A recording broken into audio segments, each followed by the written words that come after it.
এই মাহফিল থেকে, এই মাইক থেকে বলছি, আপনি কওমি হন, আপনি আহলে হাদিস হন, আপনি লামাযহাবী হন, আপনি জামাত হন, আপনি সুন্নি হন, আপনি পীর দরবার প্রেমিক হন, আপনি যেই দলের হন না কেন, আপনি মাহফিলে আসেন।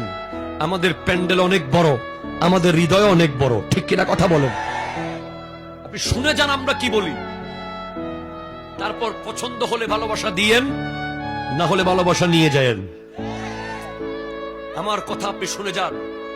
আমি আমার দেশের কাউকে দায়ী করি না, আমাদের ভাইয়েরা ব্যবহার হচ্ছে, একটা দল তাদেরকে পুতুলের মতো ব্যবহার করছে।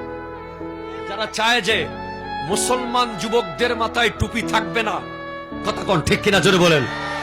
আজ আপনি খেয়াল করেন, আজকের দিনে মাথায় টুপি দেওয়া ফিলিস্তিনে ইসরায়েলের বিরুদ্ধে যুদ্ধ করা যেমন যুদ্ধ, আজকের দিনে মুসলমানের ছেলে মাথায় টুপি দেওয়া একটা যুদ্ধ, ঠিক কিনা কথা বল? হাত তোলে বলো ঠিক কিনা বলো।